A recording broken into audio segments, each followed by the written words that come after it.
चक्रधर मेरे श्री गुरुवर सभी संतजनों को मेरा सादर दंडवत प्रणाम और सभी प्रेमी भक्तों को मेरा जय श्री कृष्ण। तो आइए आप सभी प्रेमी भक्तजन मिलकर मेरे साथ लीला चिंतन कीजिए। आज की हमारी लीला है भाई दूज के उत्सव पर मैं भाई दूज की लीला ही आपको सुनाऊंगी। भाई दूज पर एलाइसा की प्रार्थना को स्वीकृति प्रदान करना। ये पूर्वार्ध लीला क्रमांक है 542। भैया दूज के दिन भगवान ने हिवरेली से जाने की प्रवृत्ति बना ली। उन्होंने बाईसा से कह दिया कि वे अपना सारा सामान समेट कर जाने की तैयारी कर लें। उधर सभी भक्तजन उस दिन भगवान को ना जाने की प्रार्थना करने लगे, पर भगवान किसी की बात को नहीं मान रहे थे। उन्होंने वहां से जाने का निश्चय किया हुआ था। इसके बाद तिकम नायक ने अपनी बेटी और एलाइसा को भगवान के पास उन्हें आज रोकने के लिए भेजा। एलाइसा को माँ दाइसा ने समझाकर भेजा कि वहां जाकर भगवान से आग्रह करें कि वे आज वहीं रहें। और वह भैया दूज का त्यौहार संपन्न कर उनकी पूजा अर्चना करना चाहती है। इसके बाद एलाइसा भगवान के पास आई। उसने उनके दुपट्टे का पल्लू पकड़ कर कहा, भगवान आज आप यहीं रह जाएं ना जी, मैं आपको भैया दूज का पर्व करना चाहती हूँ, आप मेरी प्रार्थना को स्वीकार करें जी। फिर ऐसा कहकर भगवान के दुपट्टे को हाथ से सलवटे डालने लगी। उसने फिर दोबारा कहा, भगवान आज आप रह जाएं जी। इस पर दयालु भगवान ने उसके भावपूर्ण आग्रह को ध्यान में रखते हुए कहा, एलाई तुम यदि आज अपने हाथों से लाडू बनाकर खिलाओगे तो हम यहाँ पर रह जाते हैं। तब उसने कहा, भगवान मैं अवश्य बनाऊंगी। इस पर भगवान ने उसकी प्रार्थना को स्वीकार कर लिया और वे उस दिन वहां रुक गए। फिर भगवान ने उससे पूछा, बेटा तुम्हारे पास कुछ है? इस पर उसने कहा, मेरे पास 4 दाम हैं, उनसे ही मैं भगवान के लिए लाडू तैयार करूंगी। फिर भगवान ने उससे कहा, बेटा लाडू बनाने का सारा काम तुमने अकेले ही करना होगा। तुम अपने बड़ों से बनाने की विधि तो पूछ सकती हो, बाकी सब कुछ कार्य तुमने स्वयं ही करना होगा। तब उसने कहा, भगवान ठीक, मैं स्वयं ही सारा काम करूंगी। इसके बाद उसने बाईसा से पूछकर धीरे धीरे सारा काम करना शुरू कर दिया। थोड़ी देर बाद जब वे लाडू तैयार हो गए तब वह उन्हें एक कटोरी में डालकर भगवान के पास ले आई और वह टोकरी भगवान को भेंट गई। फिर उसने उन्हें दंडवत प्रणाम करके उनके श्री चरणों को स्पर्श किया और पास में बैठ गई। उसके बाद बाईसा ने एलाइसा के दोनों हाथों को सीधा करके देखा तो उसके हाथों पर लाल होकर फफोले से भरे हुए थे। बाईसा ने उसके हाथों को भगवान के सम्मुख रखकर कहा, भगवान इसके हाथ फफोले से भरे हुए हैं। इस पर दयालु भगवान ने मुख से पान की पीक को उसके हाथों पर डालकर कहा, बेटा इसको दोनों हाथों पर मल लो, अभी 2 मिनट में तुम्हें आराम मिल जाएगा।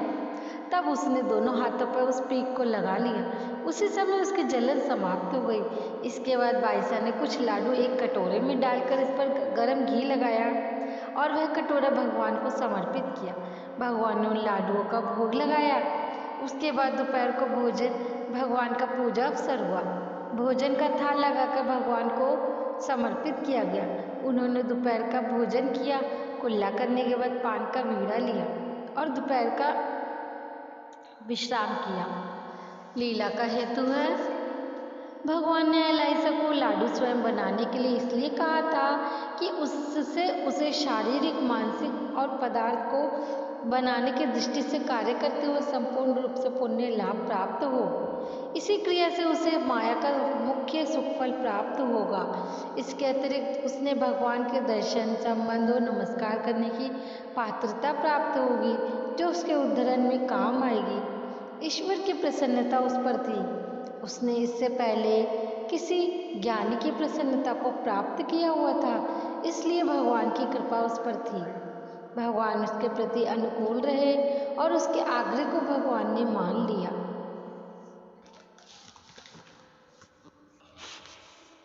अगली लीला है महादाइसा द्वारा भगवान को दीपावली का उत्सव करना। लीला क्रमांक 539 पूर्वार्ध। एक दिन दीपावली का त्योहार आया।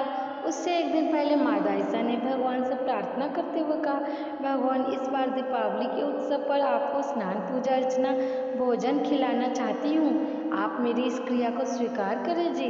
तब दयालु भगवान ने कहा, माता ठीक है, हम तुम्हारी इस प्रार्थना को स्वीकार करते हैं। ऐसा करो, इस उत्सव पर सभी भक्तजनों के साथ इस कार्य को संपन्न करो। तुम्हारे पास जितना सामान है उतना खर्च कर सभी भक्तजनों के साथ इस कार्य को संपन्न करो। तुम्हारे पास जितना सामान है उतना खर्च करो, इसके अतिरिक्त कुछ लगे तो बाइसा माता से ले लो। महादाइसा ने कहा, भगवान ठीक है। दीपावली के दिन महादाइसा प्रभात के समय उठी। उसने सबके स्नान के लिए पहले पानी का प्रबंध किया। उपटन और तेल वह उमाइसा के घर से ले आई। थोड़ी देर बाद भगवान भी प्रातःकाल के समय उठ गए। महादाइसा ने भगवान के बैठने के लिए एक सुंदर आसन लगाया।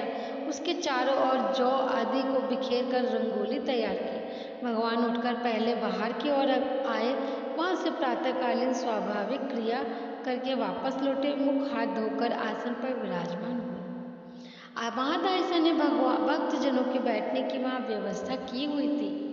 वे सभी वहां भगवान के सम्मुख बैठे। महादाइसा ने सबसे पहले भगवान के सिर पर वारना की और फिर सभी भक्तजनों के ऊपर से वारना की। भगवान को पान का वीड़ा दिया। उधर सब भक्तजनों को भी पान का वीड़ा दिया।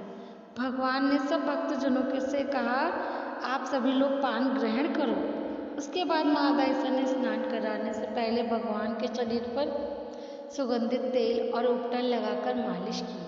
फिर उसमें से बचे हुए तेल उपटन से और अधिक तेल उपटन मिलाकर भक्तजनों को शरीर पर मलने के लिए दिया। उन्होंने परस्पर मिलकर एक दूसरे को तेल और उपटन लगाया। उधर महादाइसा ने कच्चे नारियल की गिरी का दूध भगवान के श्री मुकुट पर डालकर मालिश की। उसमें और दूध मिलाकर भक्तजनों को वह श्री मुकुट पर लोटे से पानी वह नारियल का दूध दिया। उन्होंने एक दूसरे को सिर पर दूध से मालिश करी। उधर महादाइसा भगवान जी के श्री मुकुट पर लोटे से पानी डालती और बाइसा माता हाथों से साफ करती जाती।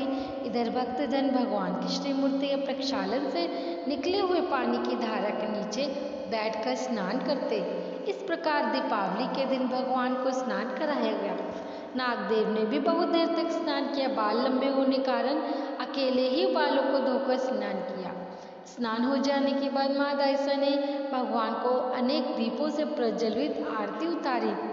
फिर उसने भगवान को नए वस्त्र समर्पित किए। उनके बैठने के लिए एक बड़ी चौकी पर आसन बिछाया। भगवान उस आसन पर विराजमान हुए। भगवान के विशाल मस्तक पर चंदन का तिलक लगाया। उस पर कुमकुम और अक्षताएं समर्पित की। श्रीकंठ में शिव मुकुट में फूलों की माला पहनाई। भक्तजनों के मस्तक पर चंदन का तिलक और अक्षताएं लगाई। महादाइसा ने फिर भगवान की वारना करके भक्तजनों की वारना की। भगवान को पान का वीड़ा समर्पित किया। भक्तजनों को खाने के लिए पान का वीड़ा दिया। तब भगवान ने सब भक्तजनों को पान खाने की अनुज्ञा देकर कहा, लो भाई सभी पान लो।